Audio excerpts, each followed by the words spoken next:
सुरेश भाई स्टार्ट करें क्लास को बेटा। स्क्रीन प्रॉपर्ली विजिबल है, आवाज एक बार सही से आ रही है, चैट पे कंफर्म कर दे मेरे भाई।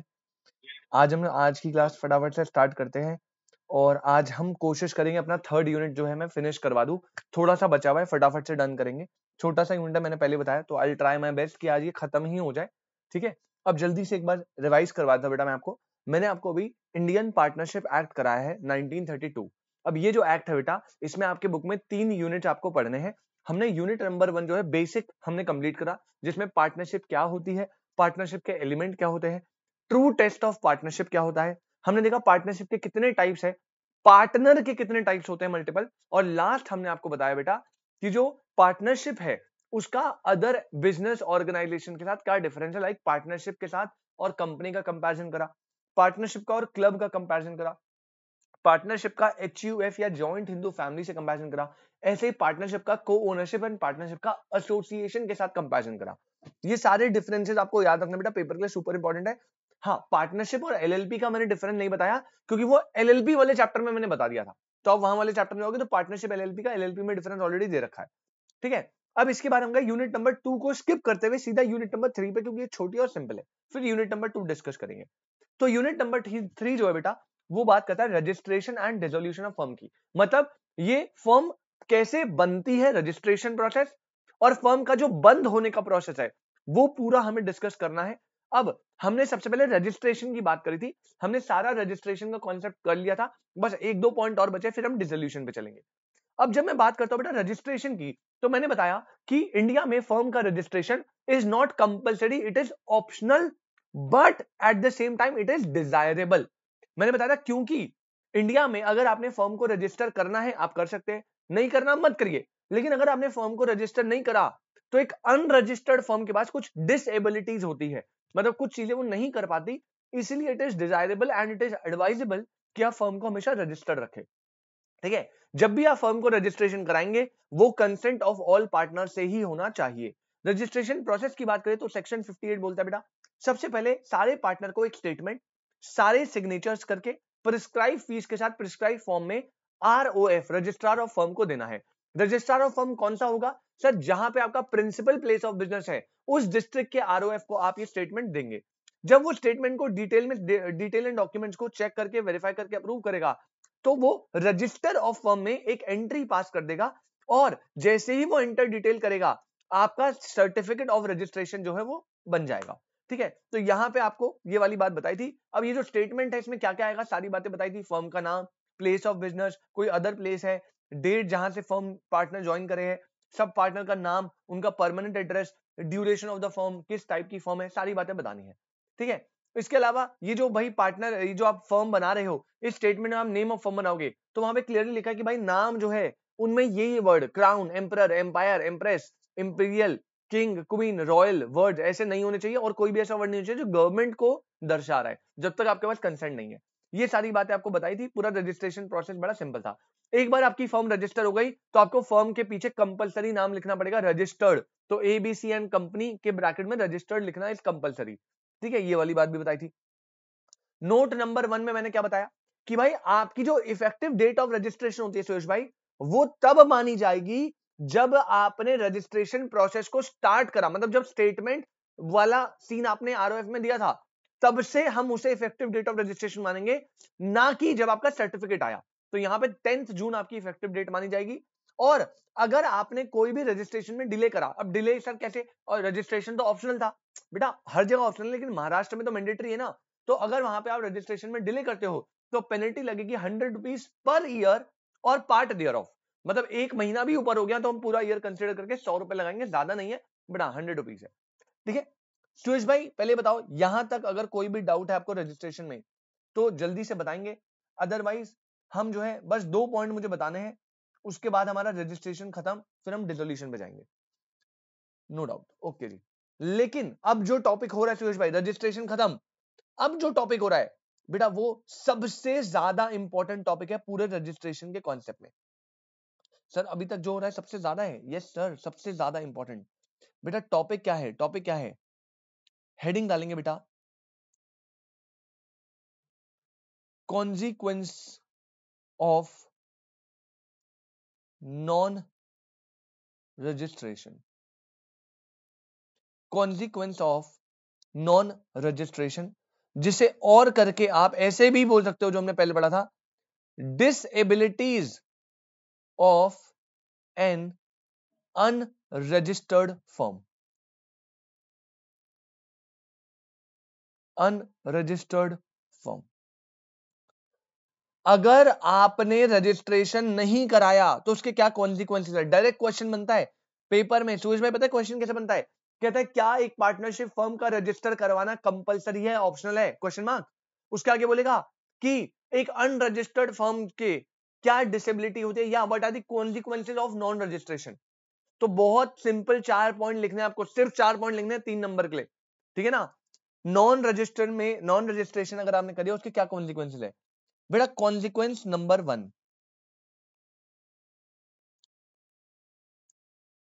Unregistered firm can not sue third party. पहला पॉइंट मैं एक ही साथ सारे बताऊंगा, आराम से देखना आप, सिर्फ पॉइंट लिखने, कोई एक्सप्लेनेशन नहीं है सुरेश भाई, आराम से, ठीक है। Next, third party can sue unregistered firm and registered firm. ये तो कुछ है नहीं,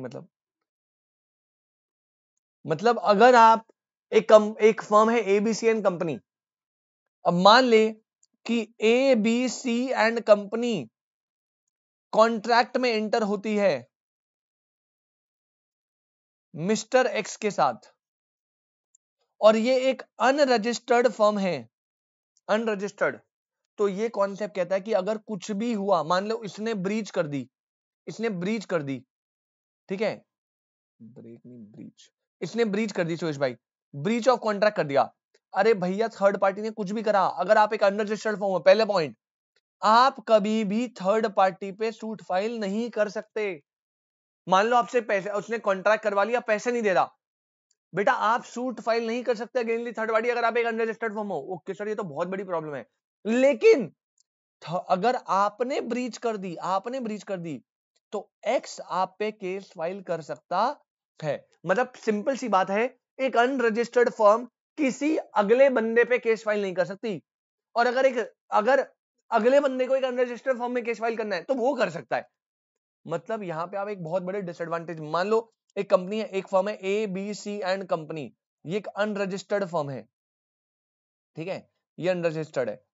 अब ये डीलिंग करती है X Y Z and company, ये भी एक अनरजिस्टर्ड फर्म है। अब क्या होगा? अब ये भैया इस पे केस फाइल नहीं कर सकते, ये भैया इस पे केस फाइल नहीं कर सकते, किसी ने भी ब्रीच करा एक दूसरे की शक्ल देख लेना, क्योंकि लीगल एक्शन तो नहीं ले सकते। लेकिन मान लो एक्स वाई जेड अगर रजिस्टर्ड होती तो क्या होता? एबीसी एक्स वाई जेड पे केस फाइल नहीं कर सकता, लेकिन एक्स वाई जेड इस पे केस फाइल कर सकता है क्योंकि ये रजिस्टर्ड है। तो सुरेश भाई पहली बात समझ आ गई आपको, एक अनरजिस्टर्ड फर्म होने के कॉन्सिक्वेंसेस नंबर 1 या डिसेबिलिटी नंबर 1, कि एक अनरजिस्टर्ड फर्म थर्ड पार्टी पे सूट फाइल नहीं कर सकती, लेकिन थर्ड पार्टी अनरजिस्टर्ड हो या रजिस्टर्ड हो, इट डजंट मैटर, उस पे केस फाइल कर सकती है। यस, ये दो हो गए बेटा। थर्ड पॉइंट क्या बोला? Third point, third consequence, no relief for set off claim for more than 100 rupees. Sir क्या है ये? बेटा देखो क्या बोल रहा है, सिंपल सी बात एकदम। सुरेश भाई ये कंपनी है A B C and company, sorry company कह रहा हूं, एक अनरजिस्टर्ड फर्म है, यहां पे है ये मिस्टर एक्स। अब कंपनी को, इन भाई साहब को लाइबिलिटी आ गई पे करने की 10 लाख, ठीक है, कंपनी ने 10 लाख रुपए देगी, और मिस्टर एक्स जो है उनको कंपनी को देने हैं मान लीजिए 2 लाख रुपीस। अब ध्यान समझ, एबीसी कहेगी देख भाई मैंने आपको 10 लाख रुपए देने हैं, आपने मुझे 2 लाख रुपए देने हैं, तो एक काम करते हैं ना, इसको और इसको क्या करते हैं, सेट ऑफ कर लेते हैं, और नेट में मैं आपको पे कर देता हूं 8 लाख रुपए। लॉजिकली तो आप कहोगे हाँ सर बिल्कुल सही कह रहा है, लेकिन बेटा अनरजिस्टर्ड फर्म कोई भी सेट ऑफ नहीं कर सकती, सिर्फ 100 रुपीज तक का कर सकती है। अगर अमाउंट 100 से ज्यादा है तो सेट ऑफ अवेलेबल नहीं है। और आप देखो 100 रुपए, आज के टाइम पे 100 रुपए कुछ भी नहीं होता बेटा।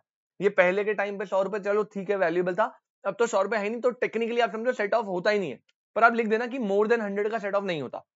मतलब कोर्ट कहेगा तुझे तो 10 लाख रुपए देने पड़ेंगे, लेकिन ये तुझे 2 लाख रुपए नहीं देगा। दे दे तो अलग बात है, तू सेट ऑफ नहीं कर सकता, क्योंकि 2 लाख रुपए रिसीव करने का लीगल राइट तो एबीसी के पास है ही नहीं ना। अगर एक्स मना कर दे कि मैं नहीं दे रहा, तो भैया केस कैसे करेगा, तू तो अनरजिस्टर्ड है। तो थर्ड पॉइंट ने क्या बोला कि अगर अमाउंट मोर देन 100 है तो अनरजिस्टर्ड वाले कोई भी सेट ऑफ क्लेम नहीं कर सकते। बट सर बात तो एक ही है, बाद में तो मिले बेटा। अगर नहीं दिया तो, अगर मिस्टर एक्स ने कहा मैं 2 लाख रुपए नहीं दे रहा, तो एबीसी क्या कर लेगा, ये बोल के कि आपने मेरे 2 लाख रुपए देने हैं, आप इसके 10 लाख नहीं रोक सकते। पॉइंट इतना सा है।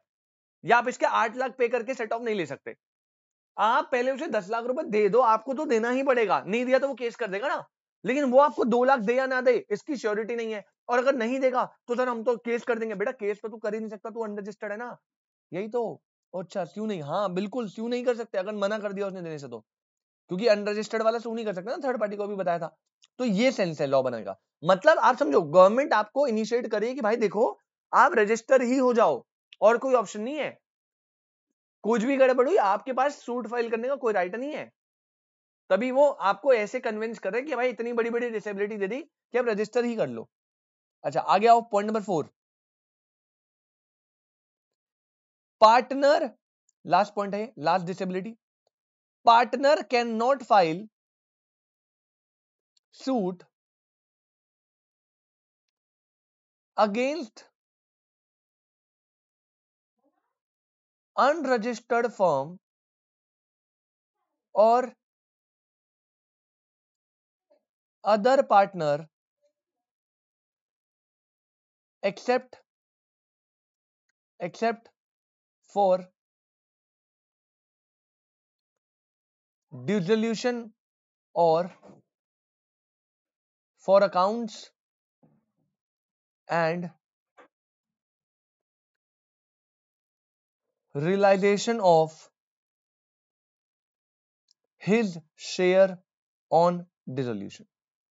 बहुत ही सिंपल बात बता दी बेटा। क्या बोल रहा है, कह रहे भैया आप जो पार्टनर है, पार्टनर भी सूट फाइल नहीं कर सकता अगेंस्ट अनरजिस्टर्ड फर्म और अदर पार्टनर। मतलब अगर एबीसी है और एबीसी को ए को बी और सी पे केस फाइल करना है, बी सी को ए पे फाइल करना है, या ए को पूरी फर्म पे फाइल करना है किसी भी रीजन से, तो भाई पार्टनर भी फर्म पे सूट फाइल नहीं कर सकते। लेकिन याद रखना, हाँ कुछ सूट फाइल हो सकते हैं। जैसे अगर एक पार्टनर ने बोला मुझे डिसोल्यूशन का सूट फाइल करना है कि फर्म बंद कराओ, वो आप करवा सकते हो। अकाउंट्स के चेक आप करवा सकते हो। और जब डिसोल्यूशन होता है तो आपको पता है रियलाइजेशन होता है, मतलब सारे एसेट बिकते हैं, फिर डेट पे ऑफ होते हैं, फिर कब पैसा बढ़ता है आपस में, उनके लिए आप सूट फाइल कर सकते हो, चाहे आप अनरजिस्टर्ड ही क्यों ना हो। लेकिन इसके अलावा और कोई भी सूट आप फाइल नहीं कर सकते against other partner and against the unregistered firm. तो ये पूरा सिनेरियो मैंने बता दिया बेटा। कॉन्सिक्वेंस ऑफ नॉन रजिस्ट्रेशन, पहला, अनरजिस्टर्ड फर्म थर्ड पार्टी पे सूट फाइल नहीं कर सकता, थर्ड पार्टी अनरजिस्टर्ड फर्म पे सूट फाइल कर सकता है, कोई भी सेट ऑफ क्लेम नहीं हो सकता फॉर मोर देन 100 रुपीज, और पार्टनर आपस में या अनरजिस्टर्ड फर्म में सूट फाइल नहीं कर सकते एक्सेप्ट डिसोल्यूशन, अकाउंट्स और रियलाइजेशन के अलावा। सुरेश भाई क्या यहां पर कोई भी डाउट या परेशानी? कॉन्सिक्वेंस ऑफ नॉन रजिस्ट्रेशन में तक खत्म होता है। सुरेश भाई कोई भी डाउट या परेशानी? नो सर, बहुत बढ़िया। अब आगे आओ सर, जल्दी से अगला टॉपिक, लास्ट रजिस्ट्रेशन हमारा फिनिश। नेक्स्ट है बेटा, इसी ऊपर वाला जो टॉपिक है ना, वो है, आप हेडिंग डालो एक्सेप्शंस। आपको क्या सर एक्सेप्शंस किसके? इस ऊपर वाले कॉन्सेप्ट के एक्सेप्शन। बेटा पेपर में ये भी बहुत आता है, आप प्लीज इसे भी इंपॉर्टेंट मार्क कर लेना 3-4 नंबर में, और इसे भी इंपॉर्टेंट मार्क कर लेना। मतलब सर एक्सेप्शन मतलब क्या? अभी हमने देखा कि एक अनरजिस्टर्ड फर्म के पास बहुत सारी डिसेबिलिटीज है, बिल्कुल सही है, लेकिन कुछ ऐसे राइट्स है या कुछ ऐसे पॉइंट है जो अनरजिस्टर्ड फर्म से भी आप छीन नहीं सकते। मतलब ये वो राइट्स है जो एक फर्म को मिलेंगे ही मिलेंगे, even your firm is unregistered, तो चाहे आप रजिस्टर्ड हो चाहे आप अनरजिस्टर्ड हो, बेटा आपको ये वाले राइट तो मिलेंगे ही मिलेंगे। तो एक्सेप्शन क्या है, हेडिंग देना, एक्सेप्शन में लिखो non registration of a firm, non registration of a firm does not affect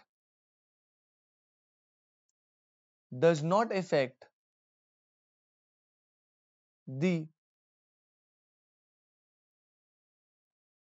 following rights.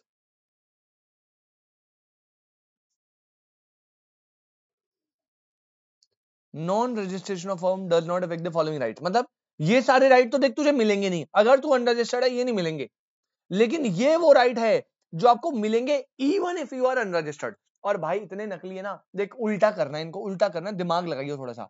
तीन राइट तो तुझे ऑलरेडी पता है जो मिलेंगे मिलेंगे इवन यू आर रजिस्टर्ड और अनरजिस्टर्ड। पहला, the right of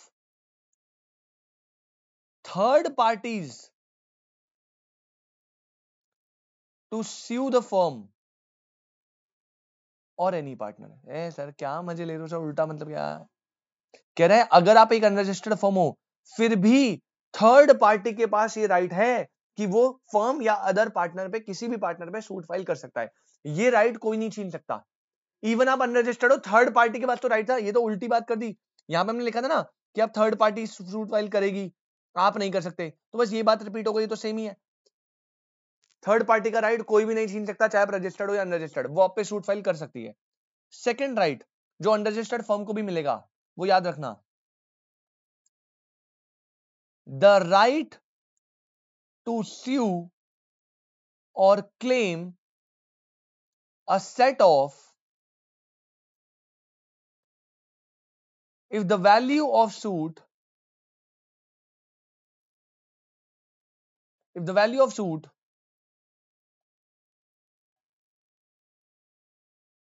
does not exceed rupees 100 in value, अगर 100 रुपए तक की वैल्यू है, उससे ज्यादा नहीं है, तो फिर आपके पास राइट है कि आप क्लेम कर सकते हो सेट ऑफ क्लेम। ये मैंने ऊपर बता दिया था कि आप सेट ऑफ क्लेम नहीं कर सकते मोर देन 100 का, लेकिन 100 तक का तो कर सकते हो ना। तो even if you are unregistered, ये वाला राइट आपके पास है। तो पहला right third party case file कर सकती है, ये राइट रहेगा। दूसरा राइट, अगर 100 रुपए या उससे कम का अमाउंट है तो आप सेट ऑफ क्लेम कर सकते हो, ये राइट भी रहेगा। Point number 3, the right of partners, तीन राइट एकदम नॉर्मल है ऊपर वाले ही, the right of partners to sue for the dissolution of the firm, oh dissolution of the firm or for the settlement of accounts of a dissolved firm, or for realization of the property of a dissolved firm। ठीक है बेटा, ये आपका concept है, ध्यान से देखिएगा। ऊपर मैंने क्या बोला था, देख, पार्टनर जो है can not file suit against unregistered firm और अदर पार्टनर, ठीक है, लेकिन पार्टनर कुछ सूट फाइल कर सकते थे, कौन से? डिसोल्यूशन के लिए, अकाउंट सेटलमेंट के लिए और रियलाइजेशन के लिए। तो यही तीन राइट तो मैंने नीचे लिख दिए कि भाई अगर एक अनरजिस्टर्ड फर्म है फिर भी पार्टनर तीन सूट फाइल कर सकता है, कौन कौन सा? डिसोल्यूशन का, सेटलमेंट ऑफ अकाउंट का और रियलाइजेशन का। तो ये तीन तो एकदम सेम है, इन तीनों को तो ऊपर से उठा दिया। अब दो एडिशनल और सुन ले बेटा, जो राइट अनरजिस्टर्ड फर्म को भी मिलेंगे। राइट नंबर 4 जो एक अनरजिस्टर्ड फर्म को भी मिलेगा, वो क्या है? वो है the power of an official assignee slash receiver of the court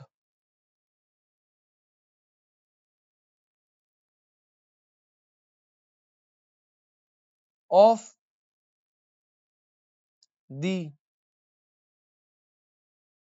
insolvent partner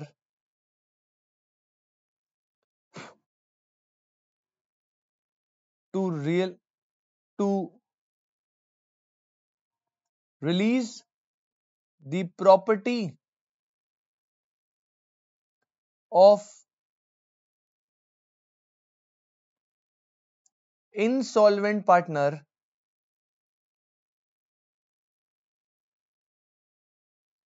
and to bring an action। मतलब बेटा मान लीजिए एक फर्म है A B C and company, ये एक अनरजिस्टर्ड फर्म है। सुयश बेटा अगर इसमें से मान ले सी इंसॉल्वेंट हो गया, तो आपको पता है ना इंसॉल्वेंट होने में क्या करते हो, इंसॉल्वेंट होने पे आईबीबीआई करके एक डिपार्टमेंट होता है, insolvency bankruptcy board of India, वहां से आता है ऑफिशियल रिसीवर। ऑफिशियल रिसीवर जिसे लिक्विडेटर बोलते हैं, ये भाई साहब जाएगा सी के पास और पूरा का पूरा प्रोसेस करेगा, मतलब इसके एसेट्स लेगा, लायबिलिटी लेगा, जो भी सिनेरियो होता है, जो भी होता है। तो ऑफिशियल रिसीवर का ये राइट कहीं भी नहीं छीन सकता, याद रखियो। ऑफिशियल रिसीवर का सारी पावर सेम रहेगी, इवन आप एक अनरजिस्टर्ड फर्म हो, ये राइट नहीं छीनेगा। The power of official assignee या receiver of the court of insolvent partner to release the property of insolvent partner and bring an action, ये राइट अनरजिस्टर्ड फर्म है। तो अब सी ये नहीं बोल सकता कि भाई ये तो अनरजिस्टर्ड है, आप कैसे आ रहे हो, आप नहीं आ सकते, ऐसा कुछ नहीं बेटा, ये राइट रहेगा और ये राइट कोई भी नहीं छीन सकता, इवन आप अनरजिस्टर्ड भी क्यों ना हो। और लास्ट लिख लो बेटा point number 5, the right to suit and proceeding instituted by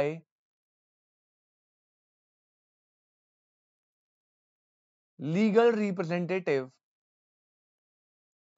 or hires of the deceased partner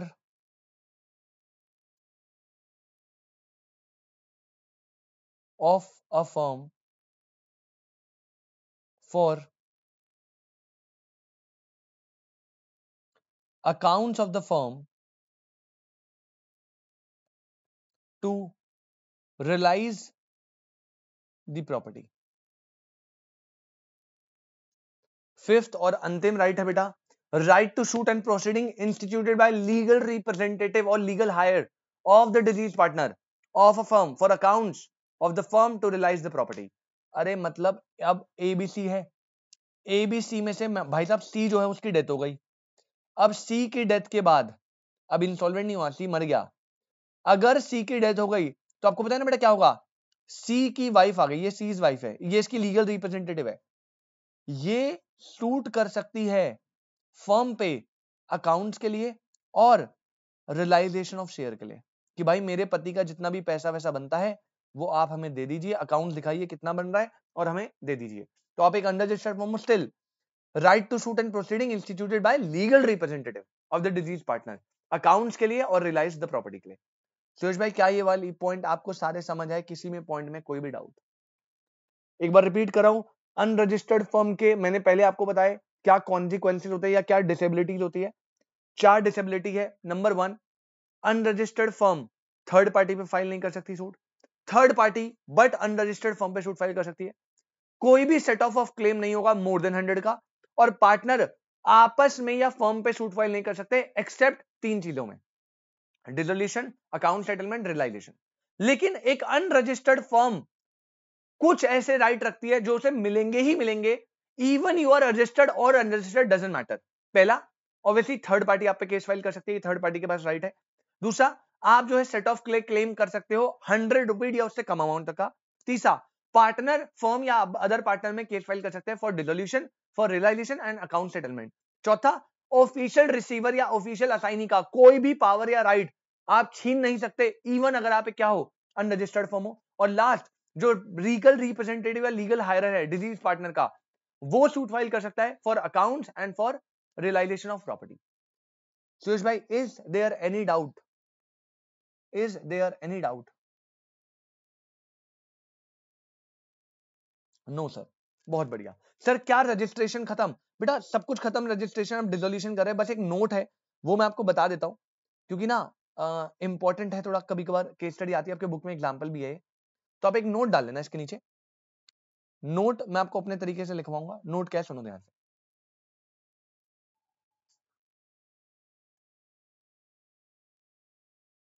firm can file a suit against the third party only when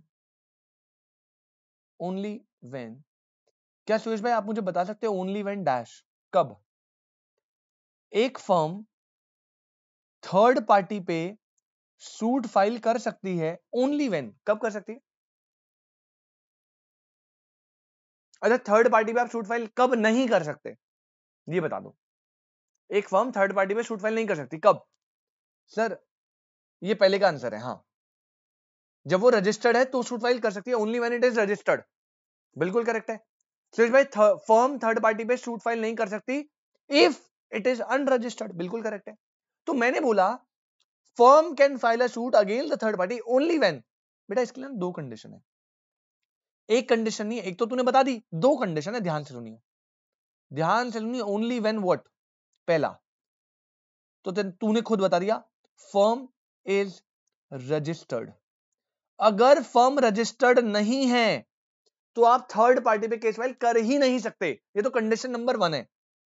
बेटा बीच में है एंड मतलब दूसरी कंडीशन भी सुन ले ध्यान से। ऐसे नहीं कि आपकी फर्म रजिस्टर्ड आप पेल रहे हो भैया सूट पे सूट ना। पहला फर्म रजिस्टर्ड होनी चाहिए। दूसरा condition number 2, person sue on behalf of the firm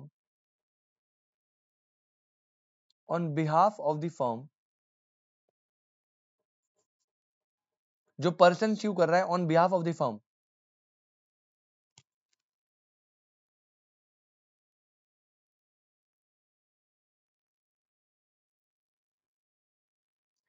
name of such person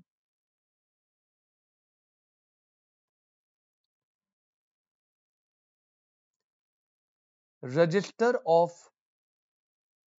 firm में होना चाहिए एज अ पार्टनर।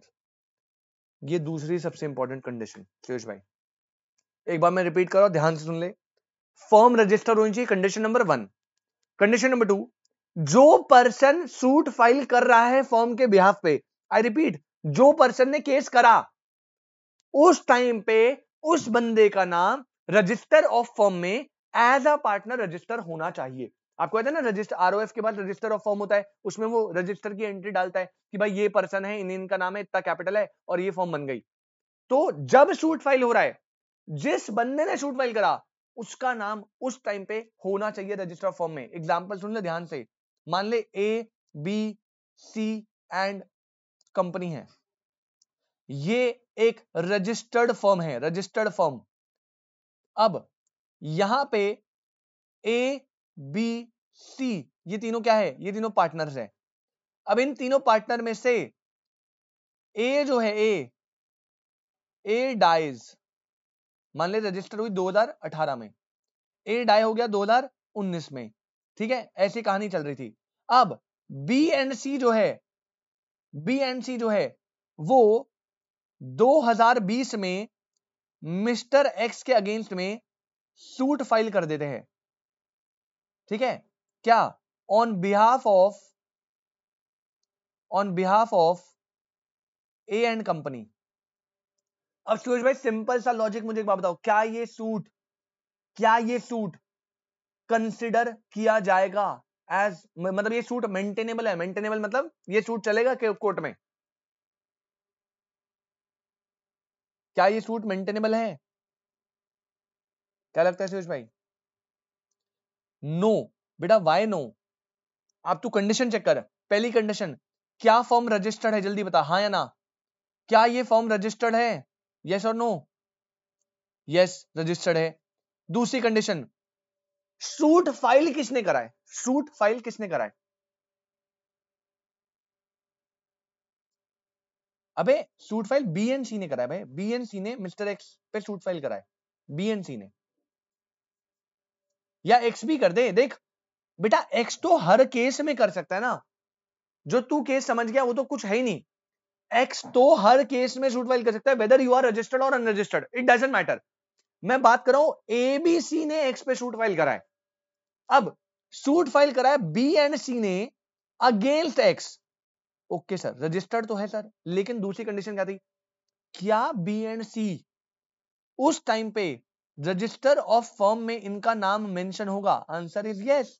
बेटा जब ए की डेथ हुई 2019 में, तो हमने इसका नाम मान ले रजिस्टर से कट करा दिया, तो ए का नाम तो नहीं है, लेकिन बी और सी का नाम तो एग्जिस्ट करता है ना, तो बी और सी सूट फाइल कर सकते हैं, क्या प्रॉब्लम है? ओके सर समझ आ गया। हाँ वही, फिर से रिपीट कर रहा हूं, थर्ड पार्टी तो केस फाइल कर सकती है किसी भी सिचुएशन में, वेदर यू आर रजिस्टर्ड और unregistered, it doesn't matter. Question ये है कि क्या फर्म क्या फर्म थर्ड पार्टी पे शूट फाइल कर सकती है? Answer is yes. सिर्फ दो कंडीशन, पहला फर्म को रजिस्टर होना पड़ेगा, अनरजिस्टर्ड हो तो राइट ही चला गया, लेकिन हर रजिस्टर्ड फर्म शूट फाइल नहीं कर सकती। उसके लिए सेकंड कंडीशन क्या है? सूट मेंटेनेबल तभी होगा जब जिसने सूट फाइल करा है फर्म के बिहाफ पे, उसका नाम उस टाइम पर आरओएफ रजिस्टर ऑफ फर्म में मेंशन है। एक ही डेथ हो गई मान लो, एक ही डेथ के बाद हमने रजिस्टर से उसका नाम काट दिया, अब बी और सी ने क्या करा? मिस्टर ए के नाम पे सूट फाइल कर दिया एक्स को फर्म के बिहाफ पे। अब ये मेंटेनेबल नहीं है क्योंकि ए का नाम तो कट चुका है रजिस्टर से। तो ये क्वेश्चन है। सुरेश भाई क्या ये वाली बात समझ आई आपको? I hope Suresh confusion clear है बेटा, जिस कंफ्यूजन में तूने नो बोला था। यस सर, बहुत बढ़िया भाई। चलिए इसी के साथ बेटा रजिस्ट्रेशन होता है खत्म। सर खत्म खत्म, यस बेटा खत्म खत्म। अब क्या बच गया हमारा? अब आते हैं डिसोल्यूशन पे। तो जल्दी से हम सबसे पहला कॉन्सेप्ट डालते हैं, हेडिंग डालो बेटा। पहला जो कॉन्सेप्ट है ना, पहला ही कॉन्सेप्ट मजेदार है, और पहला ही कॉन्सेप्ट 6 नंबर का क्वेश्चन भी बनता है, लॉ में तो बनता है, यही 4 नंबर का 6 नंबर का थ्योरी क्वेश्चन अकाउंट्स में बनता है। मुझे इसलिए याद है बेटा क्योंकि मेरे पेपर में ना ये अकाउंट्स में आ गया था गलती से, और मैंने अकाउंट्स में पढ़ा नहीं था, मैंने लॉ में पढ़ा था, तो मैंने टेप दिया वहीं से। कॉन्सेप्ट का नाम है dissolution of firm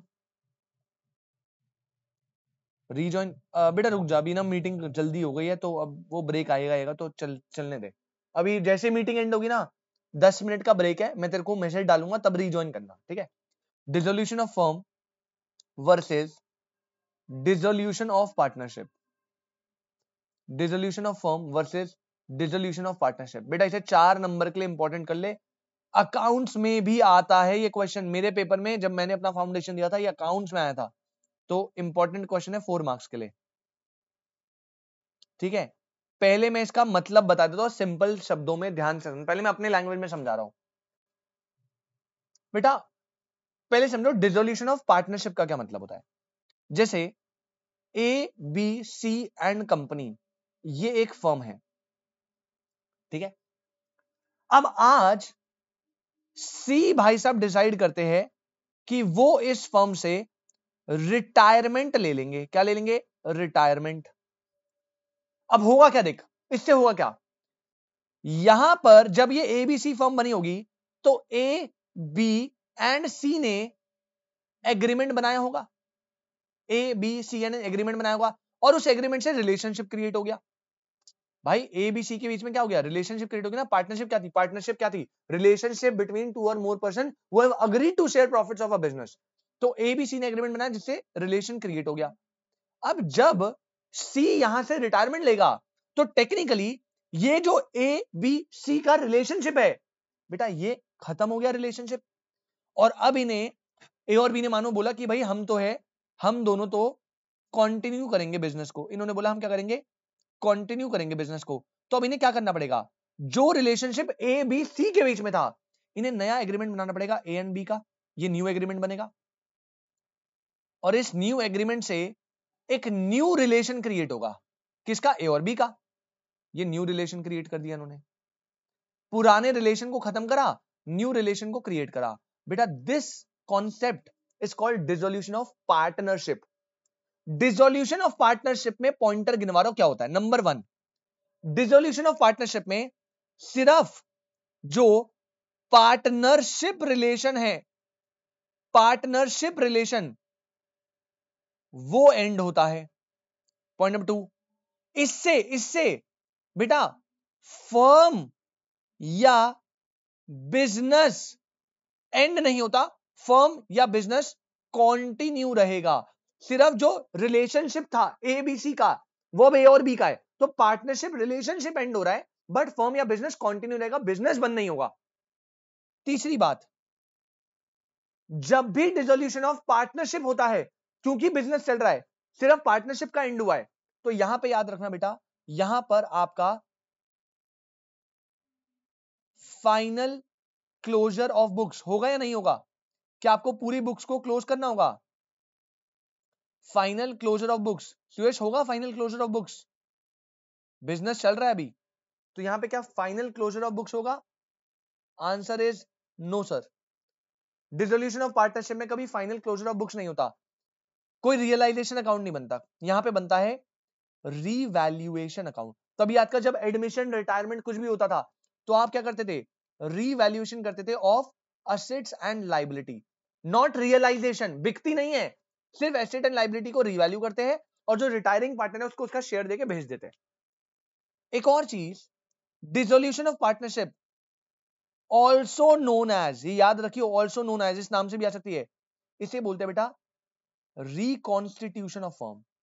reconstitution of firm. तो कई बार पेपर में पता है क्वेश्चन क्या आता है, डिफरेंस बताओ dissolution of firm versus reconstitution of firm. तो रिकॉन्स्टिट्यूशन में क्या होता है, पार्टनरशिप एंड नहीं हो रहा होता, सिर्फ पार्टनरशिप का रिलेशनशिप खत्म होता है, फर्म कंटिन्यू रहेगी, कोई बुक क्लोजर नहीं होगा, एसेट लायबिलिटी का रीवैल्यूएशन होगा, और इसे रिकॉन्स्टिट्यूशन बोलते हैं, तो मैंने बता ही दिया। तो ये आपका डिसोल्यूशन ऑफ पार्टनरशिप है। चलिए जी,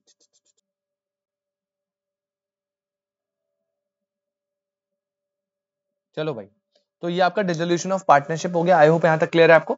इसके बाद बेटा बात करते हैं डिसोल्यूशन ऑफ फर्म की। ठीक है, तो हमने डिसोल्यूशन ऑफ पार्टनरशिप जिसे रिकॉन्स्टिट्यूशन ऑफ फर्म बोलते हैं वो कर लिया।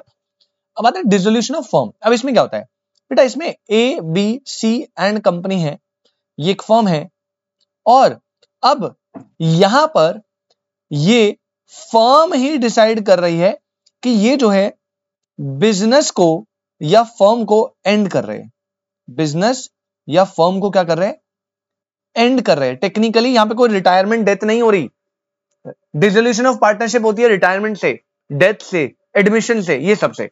यहां पे फर्म और बिजनेस पूरा का पूरा ही एंड हो रहा है। अब आप कहोगे सर ये डिसोल्यूशन ऑफ फर्म कैसे होता है? अब देखो इसके मल्टीपल तरीके हैं, वो तरीके में सारे पढ़ने हैं, लेकिन जनरली कुछ केसेस बता दो। जैसे फॉर एग्जांपल, पहला, अगर आपकी पार्टनरशिप एट विल है और पार्टनरशिप एट विल में एक पार्टनर ने पब्लिक नोटिस दे दिया कि डिसोल्यूशन कर दो भाई, तो आपको फर्म पूरी बंद करनी पड़ेगी। सेकंड, अगर partnership for a fixed period है और फिक्स पीरियड एंड हो गया तो फर्म पूरी डिसॉल्व हो जाएगी। अगर पार्टनरशिप है पर्टिकुलर वाली और पर्टिकुलर एडवेंचर या जो पर्टिकुलर टास्क है, पर्टिकुलर अंडरटेकिंग है, वो खत्म हो गई तो फर्म एंड हो जाएगी। इसके अलावा बेटा, इसके अलावा मान लो अगर सारे पार्टनर ही इंसॉल्वेंट हो गए, या फिर इसके अलावा मान लो बेटा दो पार्टनर है, इनमें से एक जो है वो अनसाउंड माइंड का हो गया, तो मतलब देयर आर 8 से 10 केसेस जहां पे फर्म डिसॉल्व होती है, और वो सारे केसेस हम आपको पढ़ाने वाले हैं। बट पॉइंट समझ लेना, जब फर्म डिसॉल्व होगी तो क्या होगा। नंबर 1, जब डिसोल्यूशन ऑफ फर्म होगा, नंबर 1 बेटा, यहां पे जब डिसोल्यूशन ऑफ फर्म होगी तो पहली चीज जो होगी वो होगी डिसोल्यूशन ऑफ पार्टनरशिप। अरे जब पूरी फर्म ही बंद हो गई है तो पार्टनरशिप भी तो डिसॉल्व हो जाएगी ना, अब एग्रीमेंट और रिलेशनशिप थोड़ी रहेगा। तो डिसोल्यूशन ऑफ फर्म से याद रखना हमेशा डिसोल्यूशन ऑफ पार्टनरशिप होती है। लेकिन सुयश ऐसे मत बोल दियो कि डिसोल्यूशन ऑफ पार्टनरशिप से हमेशा डिसोल्यूशन ऑफ फर्म होती है, ये पॉसिबल नहीं है। जैसे यहां पे रिटायरमेंट हो गया तो सी के जाने से डिसोल्यूशन ऑफ पार्टनरशिप हो गई, लेकिन क्या फर्म पूरी बंद हो गई? नहीं। चलिए जी, आई होप ये क्लियर है। तो डिसोल्यूशन ऑफ फर्म जब भी होगा तो पहले डिसोल्यूशन ऑफ पार्टनरशिप तो होगा ही होगा। दूसरा, फर्म को या पूरे के पूरे बिजनेस जो है उसको आप कंटिन्यू नहीं कर सकते, ये एंड हो जाएगा। जब भी डिसोल्यूशन ऑफ फर्म होगी हमेशा याद रखना बेटा, होगा final closure of books. Final closure of books मतलब पूरी की पूरी बुक्स क्लोज होगी, और अकाउंट यहाँ पे रीवैल्यूएशन नहीं बनता, यहाँ पे बनता है डेथ में। आपको पता होगा जब बिजनेस डिसोल्यूशन होता है, शायद आपने अकाउंट पढ़ा हो, देयर इज रियलाइजेशन अकाउंट बनता है, realisation of asset and liability. और लास्ट बेटा पॉइंट नंबर 5, इसको कुछ नहीं है तो डिसोल्यूशन ऑफ फर्म है या डिसोल्यूशन ऑफ पार्टनरशिप फर्म, जो भी आप बोलो। सुयश मेरे भाई क्लियर है? किसी भी पॉइंट में कोई डाउट? यस क्लियर है सर, बहुत बढ़िया। तो अब बेटा ये तो मैंने रफली बता दिया, अब 4 नंबर का जो क्वेश्चन आएगा उसको हम प्रिपेयर कर लेते हैं। आई होप आपने नोट कर लिया हो, नोट नहीं करा तो जल्दी से कर लो। उसके बाद आप वही बना दो अपना, जैसा हम करते हैं डिफरेंस हमेशा की तरह। पहला बेसिस, दूसरा बनेगा, कर लिया बढ़िया, दूसरा बनेगा बेटा डिसोल्यूशन ऑफ पार्टनरशिप फर्म, पूरी पार्टनरशिप फर्म डिसॉल्व हो रही है। और तीसरा बनेगा dissolution of partnership, dissolution of partnership. Dissolution of partnership में क्या होता है, इसे रिकॉन्स्टिट्यूशन ऑफ फर्म भी बोलते हैं। तो कंफ्यूजन मत होना, अगर इनकेस आ जाए तो आप समझ जाना ये वही डिफरेंस पूछ रहे हैं, dissolution of firm versus reconstitution of firm. ठीक है,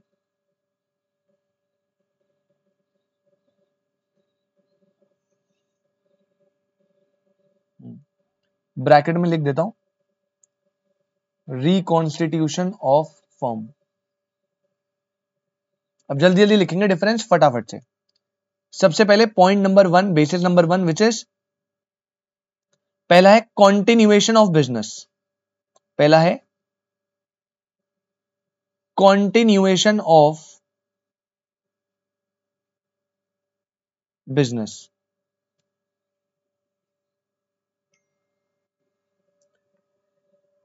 पहला पॉइंट है continuation of business.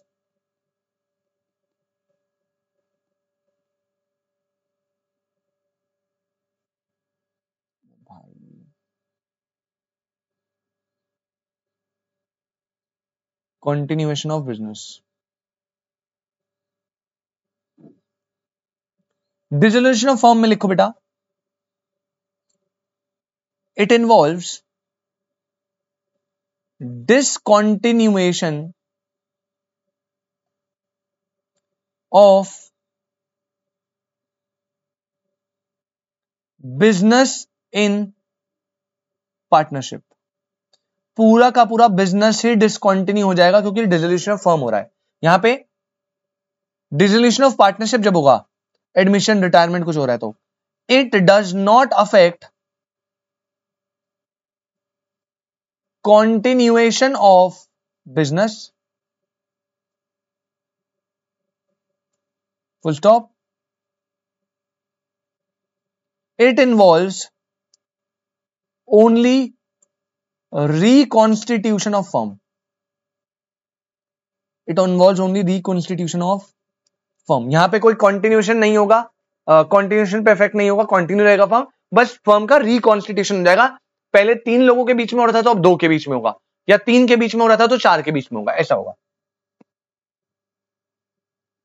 Point number 2 है बेटा winding up.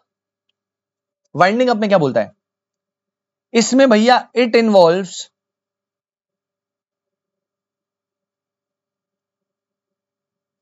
Winding up of the firm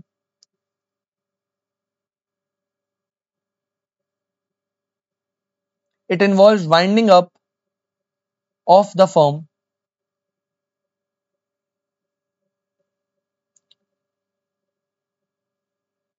it involves only reconstitution and not winding up of the firm। यहां पे सिर्फ reconstitution होगा, wind up of the firm की रिक्वायरमेंट यहां पे नहीं होती।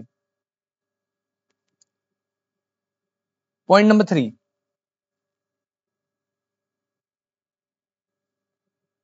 Order of court. अभी ये तेरे को समझ नहीं आएगा, बट मैं वैसे आगे जाके यही पढ़ाना है, बट मैं बताता हूं बेटा। डिसोल्यूशन ऑफ फर्म जब होता है ना, तो ये ऑर्डर ऑफ द कोर्ट से भी हो सकता है। मैं ये नहीं बोल रहा सिर्फ ऑर्डर ऑफ द कोर्ट से होगा, मैं बोल रहा हूं ऑर्डर ऑफ द कोर्ट से भी हो सकता है। अभी आगे डिसोल्यूशन आएगा, तो डिसोल्यूशन करने के दो तरीके होते हैं, एक होता है with order of the court और एक होता है without order of the court. Court भी ऑर्डर कर सकता है या आप म्यूचुअली भी कर सकते हो। लेकिन ये जो डिसोल्यूशन ऑफ पार्टनरशिप है, एडमिशन करना, रिटायरमेंट करना, ये सब इसमें कोर्ट का ऑर्डर कभी लगता ही नहीं है। ये इंटरनल प्रोसेस है जो mutual consent of the partner से हो जाएगा। यहां पे आपको कोर्ट के ऑर्डर की जरूरत नहीं है। तो डिसोल्यूशन में लिखना a firm may be dissolve, एक वर्ड है मे बी, हमेशा नहीं है कोर्ट ही ऑर्डर दे डिसोल्यूशन का, आप खुद भी कर सकते हो, लेकिन a firm may be dissolved by the order of the court. Firm may be dissolve by the order of the court. लेकिन यहां पे dissolution of partnership is not ordered by the court, बल्कि मैंने बताया ये हमेशा म्यूचुअल कंसेंट से internally ही हो जाता है। Point number 4, scope. ये एक अच्छा पॉइंट है। जब भी डिसोल्यूशन ऑफ फर्म होगा, it necessarily involves dissolution of partnership. याद रखिएगा सर, अगर डिसोल्यूशन ऑफ फर्म हो रहा है तो dissolution of firm is always equal to dissolution of partnership. अगर फर्म बंद होगी तो पार्टनरशिप भी खत्म होगी, लेकिन जब डिसोल्यूशन ऑफ पार्टनरशिप होगी तो जरूरी नहीं है कि फर्म खत्म हो जाए। ए बी सी से सी हट गया तो ए और बी कंटिन्यू कर सकते हैं बिजनेस को। तो इट मे और may not involve dissolution of firm. Suresh भाई आई होप क्लियर है। जैसे मान लो ए बी सी है, अब सी के जाने से कोई फर्क थोड़ी पड़ेगा, पार्टनरशिप क्या होगी, डिसॉल्व हो जाएगी, लेकिन डिसोल्यूशन ऑफ फर्म थोड़ी होगा, फर्म तो चलती रहेगी। हाँ, लेकिन अगर ए और बी है और बी ने डिसाइड करा कि मैं रिटायरमेंट ले रहा हूं, तो अब क्या होगा, अब पार्टनरशिप भी खत्म, और क्योंकि अकेला बंदा तो पार्टनरशिप चला नहीं सकता, तो फर्म भी डिसॉल्व। तो इसमें दोनों पॉसिबिलिटी हो भी सकता है, नहीं भी हो सकता, लेकिन जब फर्म डिसॉल्व होगी तो 100% कंफर्म है कि पार्टनरशिप भी डिसॉल्व हो जाएगी। यस, ठीक है। बस 2 पॉइंट बचे छोटे छोटे। पॉइंट नंबर 5 पे आना। पॉइंट नंबर 5 है फाइनल क्लोजर ऑफ बुक्स। जहां पे आपको पता है बेटा, यहां पे यस, यहां पे नो। आप पेपर में अच्छे से लिखना, yes it involve final closure of books, लेकिन वहां पे no it does not involve final closure of books of the firm. और लास्ट आप बोलोगे बेटा अकाउंट्स प्रिपेयर्ड। तो अगर मैं बात करूं फर्म के डिसोल्यूशन की, प्रिपेयर्ड। फर्म के डिसोल्यूशन में हमेशा याद रखना देयर इज ऑलवेज रियलाइजेशन होता है ऑफ असेट एंड लाइबिलिटी, तो यहां पे रियलाइजेशन अकाउंट बनता है, लेकिन यहां पे होता है revaluation of asset and liability, तो यहां पे रीवैल्यूएशन अकाउंट बनता था। ये आपने अकाउंट्स में सर ने आपको पढ़ाया होगा। ये आपका बेटा पूरा डिफरेंस है फर्म और पार्टनरशिप के डिसोल्यूशन का। प्लीज इसे याद रखिएगा, 4 से 5 नंबर में आता है पेपर में। अब देखो ये जो रिकॉन्स्टिट्यूशन है ना, ये जो रिकॉन्स्टिट्यूशन है, ये आपको पढ़ना है चैप्टर नंबर 2 में। डिसोल्यूशन ऑफ पार्टनरशिप जिसे रिकॉन्स्टिट्यूशन ऑफ फर्म बोलते हैं, ये मैं चैप्टर नंबर 2 में पढ़ना है, जो मैंने स्किप करा है। मतलब चैप्टर नंबर 2 में क्या है बेटा, वो बड़ा है बट उसमें कुछ है नहीं। क्या पढ़ना है, एडमिशन, क्या पढ़ना है रिटायरमेंट, क्या पढ़ना है डेथ, क्या पढ़ना है एक्सपल्जन। 4-5 तरीके से डिसोल्यूशन ऑफ पार्टनरशिप होती है, रिकॉन्स्टिट्यूशन होता है। तो ये चैप्टर नंबर 2 में पढ़ना है। अभी चैप्टर नंबर 3 में जो हमें पढ़ना है वो है डिसोल्यूशन ऑफ फर्म। तो ये चैप्टर नंबर 3 जो हम पढ़ रहे हैं उसमें यही पढ़ना है, बस ये लास्ट टॉपिक है, पढ़ाते ही 3 खत्म। और ये जो है ये चैप्टर नंबर 2 का टॉपिक है, जो हम अगले चैप्टर में स्टार्ट करेंगे। सुरेश भाई क्लैरिटी मिल गई आपको। अभी हम पढ़ रहे हैं डिसोल्यूशन ऑफ फर्म, अभी इसी पे चैप्टर चलेगा, लास्ट टॉपिक बचा है डिसोल्यूशन कैसे होता है। और जो डिसोल्यूशन ऑफ पार्टनरशिप है वो यूनिट नंबर 2 जो हमने अभी छोड़ा है उसमें पढ़ना है, admission, retirement, death, expulsion, insolvency जो भी होता है। सुरेश भाई I hope this is clear, right? Is there any doubt? No sir, yes sir, clear है सब। बहुत बढ़िया बेटा। चलिए तो अब हम एक लास्ट टॉपिक और कर लेते हैं। मैंने सोचा तो था खत्म हो जाएगा, लेकिन कोई दिक्कत नहीं है, आराम से चलेंगे, जल्दीबाजी कुछ नहीं। बेटा लाइन के सेंटर में हेडिंग डालो। ये टॉपिक जो है मतलब मेजर यही एक लास्ट ही टॉपिक है। इसके बाद एक छोटू सा टॉपिक बचेगा, नोट की फॉर्म में लिखवाना है वो, बट चैप्टर खत्म। तो अगली क्लास जो होगी हमारी कल रख लेंगे हम, संडे को रात के टाइम रखेंगे कल। और कल जो वाली जो रात की क्लास है उसमें मैं आपको चैप्टर नंबर 3 फिनिश करा दूंगा, और शायद टाइम लगा तो चैप्टर नंबर 2 स्टार्ट भी करा दूंगा। अभी के लिए आप लाइन के सेंटर में हेडिंग डालना। टॉपिक का नाम है बेटा modes of dissolution of firm. अब मैं बात कर रहा हूं आपसे कि जो फर्म है, ये जो फर्म है, इस फर्म का डिसोल्यूशन कराने के तरीके क्या है। फर्म का जो डिसोल्यूशन, जो पूरा बिजनेस बंद होता है, बिजनेस को बंद करने के पूरे तरीके क्या है। तो बेटा डिसोल्यूशन ऑफ फर्म के 2 मोड्स होते हैं। पेपर में पूरा डायरेक्ट क्वेश्चन आता है कि डिसोल्यूशन ऑफ फर्म क्या मोड होते हैं पूरे बताओ, तो आपको दोनों बताने पड़ेंगे। अगर कोई स्पेसिफिक पूछता है तो फिर स्पेसिफिक वाला बताना। मोड्स ऑफ डिसोल्यूशन बेटा 2 तरीके का होता है। नंबर 1 होता है जो सिंपल है, विदाउट कोर्ट इंटरवेंशन। और नेक्स्ट जो है, जो थोड़ा सा बढ़िया है, जो टेक्निकल हो जाता है थोड़ा प्रैक्टिकल लाइफ में, वो है विद कोर्ट इंटरवेंशन। पेपर में बेटा ऐसे नहीं बोल रहा मैं, कुछ इंपॉर्टेंट है क्या है, सेक्शन नंबर 44 लगता है। दोनों ही अपने आप में इंपॉर्टेंट है, याद रखिएगा। दोनों ही अपने आप में फुल इंपॉर्टेंट है। पेपर में कुछ भी आ जाता है कि भाई without, with order of the court बताओ या विदाउट बताओ। यहां पे ऑब्वियसली आपको पता लग गया, यहां पे जो डिसोल्यूशन है वो कोर्ट के ऑर्डर पे होता है। कोर्ट आता है, कोर्ट देखता है, कुछ केसेस है जहां पे वो ऑर्डर पास करता है भाई डिसॉल्व कर दो। ये जो है ये यहां पे विदाउट ऑर्डर होता है। विदाउट ऑर्डर मतलब गवर्नमेंट, कोर्ट का कोई ऑर्डर नहीं होता, ट्रिब्यूनल का कोई ऑर्डर नहीं होता, आप म्यूचुअली कर रहे होते हो खुद की मर्जी से। अब इनमें क्या क्या केसेस है देखो भाई, 4 पॉइंट है जो आपको पढ़ने बस। विदाउट कोर्ट इंटरवेंशन 4 तरीके से आप डिसोल्यूशन कर सकते हो फर्म का। पहला तरीका है डिसोल्यूशन बाय एग्रीमेंट। पहला है डिसोल्यूशन बाय एग्रीमेंट। दूसरा डिसोल्यूशन बाय नोटिस। सर दोनों में डिफरेंस क्या है बेटा, डिसोल्यूशन बाय एग्रीमेंट में ना म्यूचुअल कंसेंट से होता है, सबने अग्री करा कि हाँ भाई बंद कर दो बंद कर दो बंद कर दो, तो म्यूचुअल एग्रीमेंट हुआ और डिसोल्यूशन कर दिया आपने एग्रीमेंट से। डिसोल्यूशन बाय नोटिस ये होता है सिर्फ in case of partnership at will. तू पार्टनरशिप एट विल में जाके पढ़ लियो, मैंने लिखवाया था वहां पे कि अगर एक पार्टनर ने भी पब्लिक नोटिस दे दिया डिसोल्यूशन का तो आपको डिसॉल्व करना पड़ेगा, क्योंकि ये विल पे चल रही होती है। तो डिसोल्यूशन बाय नोटिस भी आप फॉर्म डिसॉल्व करवा सकते हो, लेकिन ये सिर्फ और सिर्फ कब हो सकता है, जब पार्टनरशिप एट विल हो। अदरवाइज आपको डिसॉल्व करना है तो आपको मेंबर्स की कंसेंट लेनी पड़ेगी, जिसे डिसोल्यूशन बाय एग्रीमेंट बोलते हैं। थर्ड सिनेरियो होता है which is called compulsory dissolution. Sir compulsory मतलब बेटा जब आपके पास कोई ऑप्शन नहीं है, आपको फर्म को डिसॉल्व करना ही पड़ेगा, कंपल्सरी डिसोल्यूशन ये एक तरीका है। सर ये कब होता है, जैसे इसके कई तरीके होते हैं, 4 तरीके होते हैं, 3-4 तरीके।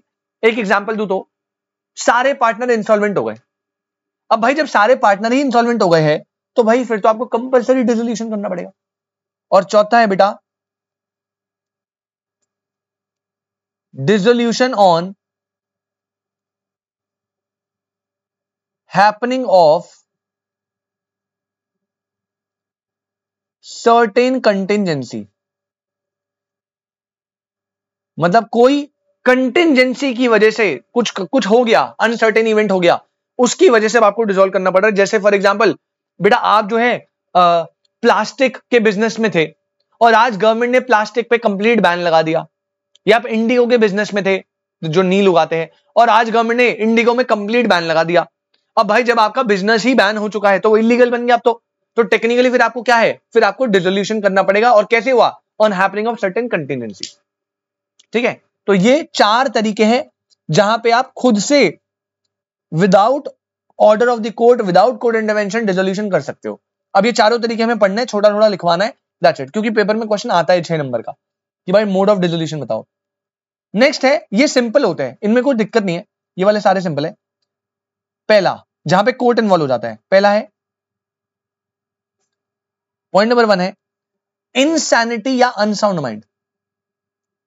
अगर आपकी फर्म में कोई एक पार्टनर, मान लो एबीसी फर्म है, एबीसी में सी जो है वो अनसाउंड माइंड का हो गया, टेम्पररी या परमानेंट कैसे भी कुछ भी हो गया, तो एबीसी में से सी गया अनसाउंड माइंड। ए और बी अगर कोर्ट में ऑर्डर दे दे कि भैया देखो हम तो फर्म को चलाना चाहते थे, लेकिन भैया ये पागल हो गया और ये काट रहा है भैया हमें, हम बिजनेस कर रहे थे आके कान में काट जाता है, कभी कभी हमारा गला काट जाता है, कभी कुछ काट जाता है, वैम्पायर बन गया ये, तो उस केस में ट्रिब्यूनल जो है वो आपको डिसॉल्व करने का ऑर्डर दे सकती है, इनसैनिटी या फिर अनसाउंड माइंड के केस में। ऐसे मत कर देना बेटा, जो अनसाउंड माइंड का बंदा है वही जाके बोल रहा है, दूसरा बंदा बोलेगा ना उसके बिहाफ पे, तो वो थोड़ी जाके बोलेगा, उसके बोलने पे डिसॉल्व कर दी, वो तो अनसाउंड माइंड है, पागल है। सेकंड केस है परमानेंट इनकैपेसिटी। परमानेंट इनकैपेसिटी मतलब बेटा मान लीजिए भगवान ना करे ए और बी फर्म में चल रहा है पार्टनर, अब बी जो है उसका एक्सीडेंट हो गया, उसके दोनों हाथ दोनों पैर कट गए, अब वो ऑफिस आ नहीं सकता, काम कर नहीं सकता, कुछ नहीं कर सकता, तो वो परमानेंट इनकेपेबल हो गया है, तो उस सिनारियो में भी कोर्ट देखकर फर्म को डिसॉल्व कर सकता है। तीसरा है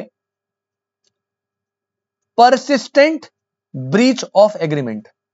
persistent breach of agreement, persistent मतलब है कंटिन्यू, अगर आप ब्रीच ऑफ एग्रीमेंट कर रहे हो, वो भी कॉन्टिन्यूसली एग्रीमेंट के ब्रीचेस कर रहे हो, गड़बड़ कर रहे हो, झूलझाल कर रहे हो, तो उस सिनेरियो में भी आपका परमानेंट डिसोल्यूशन करवा सकता है कोर्ट। नेक्स्ट होता है ट्रांसफर ऑफ इंटरेस्ट। अब ये क्या होता है ये भी हम पढ़ेंगे अच्छे से।